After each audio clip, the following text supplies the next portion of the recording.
വിശുദ്ധ മത്തായി എഴുതിയ സുവിശേഷം 16-ാം അധ്യായം 13 മുതൽ 23 വരെയുള്ള തിരുവചനങ്ങൾ. യേശു തമ്പുരാൻ കെസറിയ ഫിലിപ്പി പ്രദേശത്തെത്തിയപ്പോൾ ശിഷ്യന്മാരോട് ചോദിച്ചു, മനുഷ്യപുത്രൻ ആരാണെന്നാണ് ജനങ്ങൾ പറയുന്നത്? അവർ പറഞ്ഞു, ചിലർ സ്നാപക യോഹന്നാനെന്നും മറ്റു ചിലർ ഏലിയാവെന്നും വേറെ ചിലർ യെർമിയ അല്ലെങ്കിൽ പ്രവാചകന്മാരിൽ ഒരുവൻ എന്നും പറയുന്നു. അവൻ അവരോട് ചോദിച്ചു, എന്നാൽ ഞാൻ ആരാണെന്നാണ് നിങ്ങൾ പറയുന്നത്? ശിമയോൻ പത്രോസ് പറഞ്ഞു, നീ ജീവനുള്ള ദൈവത്തിൻ്റെ പുത്രനായ ക്രിസ്തുവാണ്. യേശു അവനോട് അരുളി ചെയ്തു, യോനായുടെ പുത്രനായ ശിമയോനെ, നീ ഭാഗ്യവാൻ. മാംസരക്തങ്ങളല്ല, സ്വർഗസ്ഥനായ എൻ്റെ പിതാവ് നിനക്കിത് വെളിപ്പെടുത്തി തന്നത്. ഞാൻ നിന്നോട് പറയുന്നു, നീ പത്രോസാണ്. ഈ പാറമേൽ ഞാൻ എൻ്റെ സഭ സ്ഥാപിക്കും. നരക കവാടങ്ങൾ അതിനെതിരെ പ്രബലപ്പെടുകയില്ല. സ്വർഗരാജ്യത്തിലെ താക്കോലുകൾ നിനക്ക് ഞാൻ തരും. നീ ഭൂമിയിൽ കെട്ടുന്നതെല്ലാം സ്വർഗത്തിലും കെട്ടപ്പെട്ടിരിക്കും, നീ ഭൂമിയിൽ അഴിക്കുന്നതെല്ലാം സ്വർഗത്തിലും അഴിക്കപ്പെട്ടിരിക്കും. അനന്തരം അവൻ താൻ ക്രിസ്തുവാണെന്ന് ആരോടും പറയരുതെന്ന് ശിഷ്യന്മാരോട് കൽപ്പിച്ചു. അപ്പോൾ മുതൽ യേശു തനിക്ക് ജെറുസലേമിലേക്ക് പോകേണ്ടിയിരിക്കുന്നുവെന്നും ശ്രേഷ്ഠന്മാരിൽ നിന്നും പ്രധാന പുരോഹിതന്മാരിൽ നിന്നും നിയമജ്ഞരിൽ നിന്നും വളരെയേറെ സഹിക്കേണ്ടി വരുമെന്നും താൻ വധിക്കപ്പെടുമെന്നും എന്നാൽ 3-ാം ദിവസം ഉയർപ്പിക്കപ്പെടുമെന്നും ശിഷ്യന്മാരെ അറിയിച്ചു തുടങ്ങി. പത്രോസ് അവനെ മാറ്റി നിർത്തി തടസ്സം പറയാൻ തുടങ്ങി. ദൈവം കനിയട്ടെ, കർത്താവേ, ഇതൊരിക്കലും നിനക്ക് സംഭവിക്കാതിരിക്കട്ടെ. യേശു തമ്പുരാൻ തിരിഞ്ഞ് പത്രോസിനോട് പറഞ്ഞു, സാത്താനെ, എൻ്റെ മുൻപിൽ നിന്നും പോകൂ. നീ എനിക്ക് പ്രതിബന്ധമാണ്. നിന്റെ ചിന്ത ദൈവികമല്ല, മാനുഷികമാണ്. മിശിഹായിൽ ഏറ്റവും പ്രിയമുള്ളവരെയും, നാം സഭാവത്സരത്തിൻ്റെ 1-ാമത്തെ ഞായറാഴ്ചയിലേക്ക് കടന്നു വന്നിരിക്കുകയാണ്. നമുക്കറിയാം, സഭയുടെ 7 വത്സരങ്ങളാണ്. അതിൽ 1-ാമത്തെ വത്സരമാണ് ഖുദോസ് ഈത്തോ തിരുനാൾ. സഭയുടെ വിശുദ്ധീകരണമാണ് ഈ ഒരു ദിവസം കൊണ്ട് ഉദ്ദേശിക്കുന്നത്.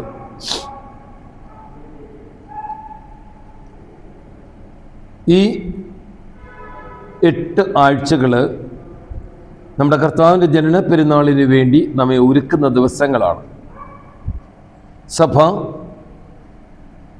അതിൻ്റെ പ്രത്യേകമായ നിലയിൽ ഓരോ വിശ്വാസിയെയും ക്രിസ്തുവിൻ്റെ ജനനത്തിനു വേണ്ടി സജ്ജമാക്കുന്ന സന്ദർഭങ്ങളാണ്. സഭയെ വിശുദ്ധീകരിച്ച്, സഭയെ നവീകരിച്ച്, 3-ാം ഞായറാഴ്ച സക്രിയായുള്ള അറിയിപ്പ്, അത് കഴിഞ്ഞ് പരിശുദ്ധ ദൈവമാതാവിനോടുള്ള അറിയിപ്പ്, പരിശുദ്ധ ദൈവമാതാവ് എലിസബത്തിനെ സന്ദർശിക്കുന്നത്, യോഹന്നാൻ സ്നാപകൻ്റെ ജനനം, യൗസേപ്പിനോട് ദർശനം, പിന്നെ ക്രിസ്മസിന് തൊട്ട് മുമ്പുള്ള ഞായറാഴ്ച ക്രിസ്മസ്. വലിയൊരു ഒരുക്കമാണ്. ഇതിൽ 1-ാമത്തെ ഞായറാഴ്ചയായി ഇന്ന് സഭയുടെ വിശുദ്ധീകരണമാണ് കർത്താവ് നമ്മിൽ നിന്നും ആഗ്രഹിക്കുന്നത്. വേദപുസ്തകത്തിലെ ഏറ്റവും ചരിത്രപ്രസിദ്ധമായ, ഓരോ ക്രൈസ്തവനും വായിച്ചിരിക്കേണ്ട, അറിഞ്ഞിരിക്കേണ്ട, പഠിച്ചിരിക്കേണ്ട ഒരു സുവിശേഷ ഭാഗമാണ് നമ്മുടെ മുൻപിലുള്ളത്. മത്തായിയുടെ സുവിശേഷത്തിൻ്റെ 16-ാമത്തെ അധ്യായത്തിൻ്റെ 13 മുതൽ 23 വരെയുള്ള തിരുവചനങ്ങൾ. ഈ തിരുവചന ഭാഗം അത് 2ആയിട്ട് നമുക്ക് തിരിക്കാം. 13 മുതൽ 20 വരെ ഒരു ഭാഗവും 21 മുതൽ 23 വരെ വേറൊരു ഭാഗവും. 13 മുതൽ 20 ഭാഗത്തിൽ വളരെ ചരിത്രപ്രസിദ്ധമായൊരു ചോദ്യമാണ്. അത് ചോദിക്കുന്നത് കെസറിയ ഫിലിപ്പി എന്ന സ്ഥലത്ത് വെച്ചാണ്. സീസറിൻ്റെ ഒരു പ്രദേശത്ത് ഫിലിപ്പ് എന്ന് പറയുന്ന രാജാവ് ഭരിക്കുന്ന സന്ദർഭത്തിൽ ആ പ്രദേശം മുഴുവനും ധാരാളം ദേവന്മാരെ കൊണ്ട് നിറഞ്ഞിരിക്കുന്നൊരു പ്രദേശമാണ്. അനേക ദേവന്മാരുടെ നടുവിൽ നിന്നുകൊണ്ട് ദൈവപുത്രനായ യേശു തൻ്റെ കൂടെ നടക്കുന്ന ശിഷ്യന്മാരോട് ഏതാണ്ട് തൻ്റെ ജീവിതത്തിൻ്റെ മധ്യാഹ്ന ഭാഗത്താണ് അവരോട് ചോദിക്കുന്ന ചോദ്യമാണ്, മനുഷ്യപുത്രനായി ഞാൻ ആരാണെന്നാണ് മനുഷ്യർ പറയുന്നത്? അത് കർത്താവ് വേറൊരു ചോദ്യത്തിന് വേണ്ടി അവരെ ഒരുക്കുകയാണ്. മനുഷ്യരെന്തു പറയുന്നു? മനുഷ്യർ വ്യത്യസ്തമായ ഉത്തരം പറയുന്നത്, നീ സ്നാപകയോഹന്നാനാണ്, നീ ജെറമിയായാണ്, നീ എലിയാവാണ്, അല്ലെങ്കിൽ ഏറ്റവും വലിയ പ്രവാചകന്മാരിൽ ഒരുവനാണ്. പഴയ നിയമത്തിലെ ഏറ്റവും ശക്തന്മാരായ പ്രവാചകന്മാരെയാണ് അവർ കോട്ട് ചെയ്യുന്നത്. അപ്പോൾ കർത്താവ് ഒരു പ്രവാചകനായിട്ടാണ് ദൈവജനം കാണുന്നത്. അത്ഭുതങ്ങൾ പ്രവർത്തിക്കുന്ന കർത്താവിൻ്റെ തിരുവിഷ്ടം, ദൈവത്തിൻ്റെ തിരുവിഷ്ടം മനുഷ്യരെ അറിയിക്കുന്ന ഒരു പ്രവാചകനായിട്ടാണ് മനുഷ്യർ അവരെ കാണുന്നത്. എന്നാൽ യേശുക്രിസ്തുവിന് ആ ഉത്തരത്തിൽ തൃപ്തിയില്ല. കർത്താവ് ശിഷ്യന്മാരോട് ചോദിക്കുന്നു, എന്നാൽ നിങ്ങൾ എന്തു പറയുന്നു? ഞാൻ ആരാണെന്നാണ് നിങ്ങൾ പറയുന്നത്? അതിന് പത്രോസ് ഒരു ഉത്തരം നൽകുന്നുണ്ട്. നീ ജീവനുള്ള ദൈവത്തിൻ്റെ പുത്രനായ ക്രിസ്തുവാണ്. നീ ജീവനുള്ള ദൈവത്തിൻ്റെ പുത്രനായ ക്രിസ്തുവാണ്. ഈ ഉത്തരം പറഞ്ഞു കഴിയുമ്പോൾ കർത്താവായ യേശു പത്രോസിനോട് പറയുന്ന അനേക കാര്യങ്ങളുണ്ട്. അനേക കാര്യങ്ങൾ എടുത്തു പറയാവുന്ന 7 കാര്യങ്ങൾ കാണാൻ സാധിക്കും. പത്രോസിനോട് നീ ഭാഗ്യവാൻ, പത്രോസേ ശമോനെ നീ ഭാഗ്യവാൻ. രണ്ടാമത് പറയുന്നു, നിനക്കിത് മാംസരക്തങ്ങളല്ല, മറിച്ച് സ്വർഗസ്ഥനായ പിതാവ് നിനക്കിത് വെളിപ്പെടുത്തി തന്നതാണ്. ഇതൊരു വെളിപാടാണ്. മൂന്നാമത് പറയും, നീ പാറയാണ്, ഇനിമേൽ നീ പാറ എന്നറിയപ്പെടും. നാലാമത് പറയും, ഈ പാറമേൽ ഞാൻ എൻ്റെ സഭ സ്ഥാപിക്കും. അഞ്ചാമത് പറയും, നരക കവാടങ്ങൾ അതിന്മേൽ പ്രബലപ്പെടുകയില്ല, ഒരു നരക ശക്തിയും അതിന്മേൽ പ്രബലപ്പെടുകയില്ല. ആറാമത് പറയും, സ്വർഗരാജ്യത്തിന് താക്കോൽ ഞാൻ നിനക്ക് തരും. ഏഴാമത് പറയും, നീ ഭൂമിയിൽ കെട്ടുന്നതെല്ലാം സ്വർഗത്തിലും കെട്ടപ്പെട്ടിരിക്കും, നീ ഭൂമിയിൽ അഴിക്കുന്നതെല്ലാം സ്വർഗത്തിലും അഴിക്കപ്പെട്ടിരിക്കും. ഇത് പത്രോസ് പറഞ്ഞ ഒരു ഉത്തരത്തിൻ്റെ യേശുക്രിസ്തുവിൻ്റെ പ്രതിഫലനമാണ് ഈ 7 കാര്യങ്ങൾ. അപ്പോൾ എന്താണ് പത്രോസ് പറഞ്ഞത്? ജീവനുള്ള ദൈവത്തിൻ്റെ പുത്രനായ ക്രിസ്തു. പത്രോസിനെ സംബന്ധിച്ചിടത്തോളം ഇത് അവൻ്റെ ബുദ്ധിയിലുണ്ടായ ഒരു അറിവല്ല, പക്ഷേ അവൻ വലിയൊരു നിത്യസത്യം വെളിപ്പെടുത്തി പറയുകയാണ്. ദൈവത്തിൻ്റെ പുത്രനാണോ? നീ ക്രിസ്തുവാണ്, വരുവാനിരിക്കുന്നവനാണ്, നീ മിശിഹായാണ്, രക്ഷകനാണ്. ഇതാണ് പത്രോസ് പറയുന്നത്. അതിന് പത്രോസിന് കൊടുക്കുന്ന കർത്താവ്, നീ ഒരു ഭാഗ്യവാനാണ്, കർത്താവ് ദൈവം നിനക്കത് വെളിപ്പെടുത്തി തന്നു. മനുഷ്യബുദ്ധിക്ക് നിരക്കുന്നതല്ല, ദൈവനിരപ്പിൽ നിനക്ക് ലഭിച്ചിരിക്കുന്നു, അതുകൊണ്ട് നീ ഭാഗ്യവാനാണ്. എന്നിട്ട് ശെമയോൻ എന്ന മനുഷ്യനെ ദൈവം, ശെമയോൻ എന്ന വാക്കിനർത്ഥം പൂഴിമണ്ണെന്ന്, ശെമയോനോട് പറഞ്ഞു, നീ ഇനി മുതൽ പാറ എന്ന് വിളിക്കപ്പെടും. പത്രോസ് പാറ എന്ന് വിളിക്കപ്പെടും. ഒത്തിരി ശക്തമായ വസ്തുക്കളിൽ ഒന്നാണ് പാറ. പ്രത്യേകിച്ചും കെട്ടിടങ്ങൾക്കൊക്കെ അടിസ്ഥാനമിടുന്നത് പാറ കൊണ്ടാണ്. ഈ പാറമേൽ ഞാൻ എൻ്റെ സഭയെ സ്ഥാപിക്കും. കർത്താവ് സ്ഥാപിക്കാൻ പോകുന്ന ഒരു സഭ, ആ സഭയുടെ അടിസ്ഥാനം തൻ്റെ ശിഷ്യനായ പത്രോസാണ്. പത്രോസിനാണ് കർത്താവ് ഇത് ഏൽപ്പിക്കുന്നത്. എന്നിട്ട് ഈ സഭയുടെ പ്രത്യേകതയെക്കുറിച്ച് പറയാം. ഒരു നരകീയ ശക്തിക്കും അതിന്മേൽ പ്രബലപ്പെടുവാൻ സാധിക്കത്തില്ല.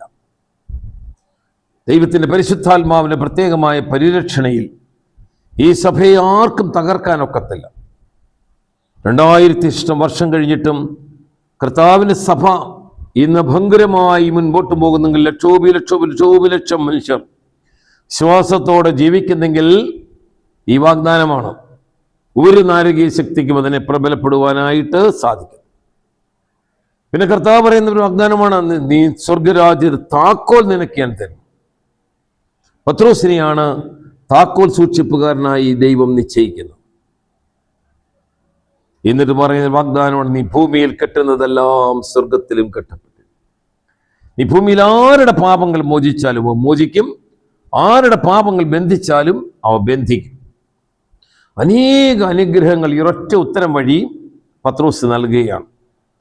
പ്രിയ സഹോദരങ്ങളെ, ഇവിടെ നമുക്കൊരു ചോദ്യം.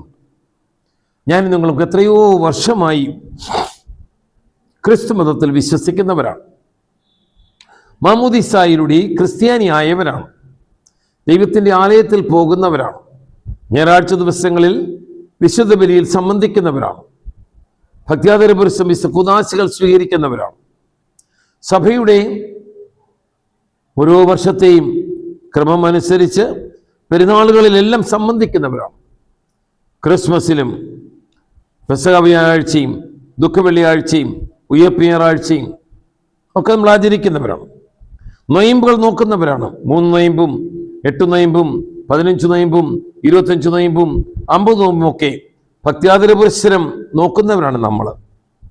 അങ്ങനെ സഭയുടെ എല്ലാ കാര്യങ്ങളിലും സജീവ സാന്നിധ്യമായ നമ്മൾ, കൗദാശിക ജീവിതത്തിൽ നിറഞ്ഞു നിൽക്കുന്ന നമ്മളോട് ചോദിക്കേണ്ട ഒരു ചോദ്യം, ഈ ക്രിസ്തു എനിക്ക് ആരാണ്? യഥാർത്ഥത്തിൽ ക്രിസ്തുവിനെ എനിക്ക് മനസ്സിലായിട്ടുണ്ടോ? ഞാൻ അറിയേണ്ടതുപോലെ എൻ്റെ കർത്താവിനെ അറിഞ്ഞിട്ടുണ്ടോ? ഞാൻ വിശ്വസിക്കേണ്ടതുപോലെ എൻ്റെ കർത്താവിനെ വിശ്വസിച്ചിട്ടുണ്ടോ? ഞാൻ ഏറ്റുപറയേണ്ടതുപോലെ എൻ്റെ കർത്താവിനെ ഏറ്റുപറഞ്ഞിട്ടുണ്ടോ? ഈ 2 ദിവസങ്ങളിലായിട്ട് ഫേസ്ബുക്കിലും യൂട്യൂബിലുമൊക്കെ ഓടി നടക്കുന്ന വലിയൊരു സംഭവമുണ്ട്. ഒരു കൊച്ചു പെൺകുട്ടി, ഇന്ത്യയുടെ ക്രിക്കറ്റ് താരം, അത്ഭുതകരമായ രീതിയിൽ തോറ്റു തുന്നം പാടിയെന്ന് വിചാരിച്ചിരുന്നൊരു കളി അത്ഭുതകരമായി വിജയിച്ച് സെഞ്ചുറി അടിച്ച് ആ കളി വിജയിച്ചു കഴിഞ്ഞപ്പോൾ അതിന് വലിയൊരു സാക്ഷ്യം നൽകാനുണ്ടായിരുന്നു. വെളിപ്പാടിന്റെ പുസ്തകത്തിന്റെ 14-ാം അധ്യായത്തിന്റെ 14-ാം വാക്യം ഉദ്ധരിച്ചുകൊണ്ട്, നീ ശാന്തമായിരുന്നാൽ മതി, ദൈവം നിനക്ക് വേണ്ടി യുദ്ധം ചെയ്യും. ദൈവം പൊരുതി ദൈവം ജയിപ്പിച്ച ഒരു കളി എന്ന് സാക്ഷ്യം പറയുവാൻ ജിമിമ എന്ന് പറയുന്ന കുട്ടിക്ക് സാധിച്ചു. ലോകം മുഴുവൻ കേട്ട ഒരു സത്യമാണ്. കാരണം അവൾക്ക് അവളുടെ യേശുവിനെ അറിയാമായിരുന്നു, യേശുവിൻ്റെ ശക്തി അറിയാമായിരുന്നു, യേശുവിനുള്ള വിശ്വാസത്തിലൂടെ ജീവിച്ചവളാണ്. യേശുവിന് സാക്ഷ്യം നൽകുവാൻ കോടികളുടെ മുൻപിൽ യേശുവിന് സാക്ഷ്യം പറയുവാൻ അവൾക്കൊരു മടിയും ഉണ്ടായിരുന്നില്ല. അങ്ങനെ ഒരു കുടുംബത്തിൽ ജനിച്ച് ജീവിച്ച് വളർന്നു വന്നവളാണ് ആ കുട്ടി. നമ്മോട് ചോദിക്കണം, നമ്മൾ ഈ പള്ളിയിൽ പോകുന്നു എന്നല്ലാതെ യേശുവിനെ വ്യക്തിപരമായ പേഴ്സണൽ അനുഭവത്തിൽ, റിലേഷൻഷിപ്പിൽ നമുക്ക് ദൈവത്തെ കണ്ടുമുട്ടുവാനായിട്ട് സാധിച്ചിട്ടുണ്ടോ? നമുക്കറിയാം, ഈ പത്രോസിന് യേശുവിനെ കുറിച്ച് ഒന്നും അറിയില്ല. അതുകൊണ്ടാണ് യേശു തന്റെ പീഡാനുഭവത്തിലേക്ക് വരുമ്പോൾ അടുത്ത ഭാഗം നമുക്കത് മനസ്സിലാകും. യേശുവിനെ തള്ളിപ്പറയുന്ന പത്രോസിനെ നമ്മൾ കണ്ടുമുട്ടുന്നത്. എന്നാൽ ദൈവത്തിന്റെ വെളിപാട് അവന് കിട്ടിയപ്പോഴാണ് യേശുവാരാണെന്ന് പറയാനൊന്ന് സാധിച്ചത്. അപ്പോൾ യേശുവിനെ അറിയണമെങ്കിൽ ദൈവം നമുക്കത് വെളിപ്പെടുത്തി തരണം. നമ്മുടെ ബുദ്ധിക്ക് നിരക്കുന്ന ഒന്നല്ല നാം ചൊല്ലുന്ന വിശ്വാസ പ്രമാണം. ഏക ദൈവത്തിൽ ഞാൻ വിശ്വസിക്കുന്നു, പിതാവായ ദൈവത്തിൽ ഞാൻ വിശ്വസിക്കുന്നു, പുത്രനായ ദൈവത്തിൽ ഞാൻ വിശ്വസിക്കുന്നു, പരിശുദ്ധാത്മാവായ ദൈവത്തിൽ ഞാൻ വിശ്വസിക്കുന്നു, തൃത്വൈക ദൈവത്തിൽ ഞാൻ വിശ്വസിക്കുന്നു. ഇതൊക്കെ ഒരു മനുഷ്യനും അവൻ്റെ ബുദ്ധിക്ക് നിരക്കുന്ന സത്യങ്ങളല്ല. ഒരു ദൈവമേ ഉള്ളൂ, ദൈവത്തിൽ 3 ആളുകളുണ്ട്. അതെങ്ങനെയെന്ന് ചോദിച്ചാൽ നമ്മൾ കൈമലർത്തത്തേ ഉള്ളൂ. ആ ദൈവത്തെ അറിയണമെങ്കിൽ ദൈവം നമുക്കത് വെളിപ്പെടുത്തി തരണം. ആരുടെയും ഹൃദയം ദൈവത്തിൻ്റെ ഹൃദയത്തോട് ചേർത്ത് വെക്കുന്നുവോ അവന് ഈ വെളിപാടുകൾ കൊള്ളും. പുറപ്പാടിന്റെ പുസ്തകത്തിലേക്ക് നാം പോകാമെങ്കിൽ, മോശയെ ദൈവം വിളിക്കുമ്പോൾ മോശ ചോദിക്കുന്ന ചോദ്യമുണ്ട് തിരിച്ചു ദൈവത്തോട്, ദൈവമേ നീ ആരാണ്? എന്താണ് നിന്റെ പേര്? ദൈവം അവന്റെ പേര് പറഞ്ഞു കൊടുക്കും. ഞാൻ ആകുന്നവൻ ആകുന്നു, അയാം ഹു അയാം. ഞാൻ ആകുന്നവൻ ആകുന്നു. എന്താ ഇതിന്റെ അർത്ഥം? അവന് മനസ്സിലായില്ല. എന്നാൽ വീണ്ടും തമ്പുരാൻ പറഞ്ഞു, ഞാൻ നിങ്ങളുടെ പിതാവായ അബ്രഹാമിന്റെയും ഇസ്ഹാക്കിന്റെയും യാക്കോബിന്റെയും ദൈവമാണ്. പിതാക്കന്മാരുടെ ദൈവം, പിതാക്കന്മാരെ വിളിച്ച ദൈവം, പിതാക്കന്മാരെ വേർതിരിച്ച ദൈവം, പിതാക്കന്മാരുടെ കൂടെ വസിച്ച ദൈവം. അത് മോശയ്ക്ക് മനസ്സിലായി. അതാണ് മോശയെ ഈജിപ്തിലേക്ക് പോകുവാനും ദൈവത്തിന്റെ ജനത്തെ സ്വാതന്ത്ര്യത്തിലേക്ക് നയിക്കുവാനും ഇടയാക്കിയത്. നമ്മുടെ ക്രിസ്തീയ ജീവിതം അർത്ഥപൂർണമാണെങ്കിൽ യേശുവിനെ നാം അറിയണം, ഹൃദയം കൊണ്ടറിയണം. ദൈവം എത്ര നല്ലവനെന്ന് രുചിച്ചറിയണം, ദൈവത്തിന്റെ സ്നേഹം തിരിച്ചറിയണം, ദൈവത്തിന്റെ കരുണ തിരിച്ചറിയണം, ദൈവത്തിന്റെ മഹത്വം തിരിച്ചറിയണം. ഇതുപോലൊരു ദൈവം വേറെ എവിടെയുണ്ട്? മനുഷ്യന്റെ കൂടെ വസിക്കുന്ന ഒരു ദൈവം, ഇമ്മാനുവേൽ. മനുഷ്യന്റെ കണ്ണുനീരൊപ്പുന്ന ഒരു ദൈവം, മനുഷ്യന്റെ ദുഃഖങ്ങളിൽ, വേദനകളിൽ, രോഗങ്ങളിൽ അവനോടൊത്ത് ആയിരിക്കുന്ന ഒരു ദൈവം. ഈ ദൈവത്തെ കണ്ടുമുട്ടിക്കഴിഞ്ഞാൽ നമുക്ക് പിന്നെ പൗലോസ് അപ്പോസ്തലനോട് പറയാനായിട്ട് സാധിക്കും, ആർക്കെന്നെ ഈ ദൈവസ്നേഹത്തിൽ നിന്നും അകറ്റാൻ കഴിയും? ജീവിതത്തിൽ എന്ത് സംഭവിക്കട്ടെ, യുദ്ധങ്ങൾ ഉണ്ടാകട്ടെ, പട്ടിണി ഉണ്ടാകട്ടെ, ദാരിദ്ര്യം ഉണ്ടാകട്ടെ, രോഗങ്ങൾ ഉണ്ടാകട്ടെ, പക്ഷെ ഒന്നിനും നമ്മൾ ദൈവസ്നേഹത്തിൽ നിന്നും അകറ്റുവാനായിട്ട് സാധിക്കത്തില്ല.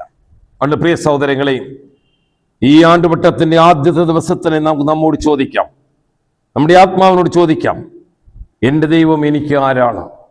എൻ്റെ ദൈവം എനിക്ക് പിതാവാണോ? എൻ്റെ ദൈവം എനിക്ക് സഹോദരനാണോ? എൻ്റെ ദൈവം എനിക്ക് സുഹൃത്താണോ? എൻ്റെ ദൈവം എനിക്കാരാണ്? എൻ്റെ ദൈവം എനിക്ക് എല്ലാമാണ്. എന്നെ നയിക്കുന്നവൻ, എന്നെ നിയന്ത്രിക്കുന്നവൻ, എന്നെ പരിപാലിക്കുന്നവൻ, എന്നെ സംരക്ഷിക്കുന്നവൻ, എന്നെ സൃഷ്ടിച്ചവൻ, എന്നെ പരിപാലിച്ചു കൊണ്ടുപോകുന്നവൻ, എൻ്റെ രക്ഷകൻ, എനിക്കെല്ലാം ആയിരിക്കുന്നവൻ, എനിക്കെല്ലാം മതിയായവൻ എൻ്റെ യേശുവാണ് എന്ന് പറയുവാൻ തക്കവണ്ണം ഒരു വിശ്വാസ ഉറപ്പിലേക്ക് വരുവാൻ കൃപയ്ക്കായിട്ട് നമുക്ക് പ്രാർത്ഥിക്കാം. ഈ സുവിശേഷത്തിന്റെ രണ്ടാമത്തെ ഭാഗം 3 വാക്യങ്ങളാണ്. കർത്താവ് തുടർന്ന് പത്രോസിനെ തന്നെ വെളിപ്പെടുത്തി കൊടുത്തതിന് ശേഷം കർത്താവ് തന്റെ ജീവിതത്തിൽ തനിക്ക് സംഭവിക്കാൻ പോകുന്ന പീഡാനുഭവത്തെക്കുറിച്ച് പത്രോസിനോടും ശിഷ്യന്മാരോടും പറയും. മനുഷ്യപുത്രൻ ജെറുസലേമിലേക്ക് പോകേണ്ടിയിരിക്കുന്നു. ശ്രേഷ്ഠന്മാരിൽ നിന്നും പ്രധാന പുരോഹിതന്മാരിൽ നിന്നും നിയമജ്ഞരിൽ നിന്നും വളരെയധികം സഹിക്കേണ്ടി വരും. താൻ വധിക്കപ്പെടും. തന്റെ മരണത്തെക്കുറിച്ച്, തന്റെ പീഡാനുഭവത്തെക്കുറിച്ച് കർത്താവ് പ്രതിപാദിക്കുകയാണ്. എന്നാൽ കർത്താവ് അവരുടെ ഉറപ്പിനെ പറയും, എന്നാൽ അവൻ 3-ാം ദിവസം ഉയർത്തെഴുന്നേറ്റും. അത് പക്ഷേ അപ്പോസ്തലന്മാർക്ക് മനസ്സിലായില്ല. പീഡാനുഭവത്തെ അവർക്ക് മനസ്സിലായി. എന്നാൽ പത്രോസ് കർത്താവിനെ മാറ്റി നിർത്തിക്കൊണ്ട് പറഞ്ഞു, നിനക്കതൊരിക്കലും സംഭവിക്കാതിരിക്കട്ടെ.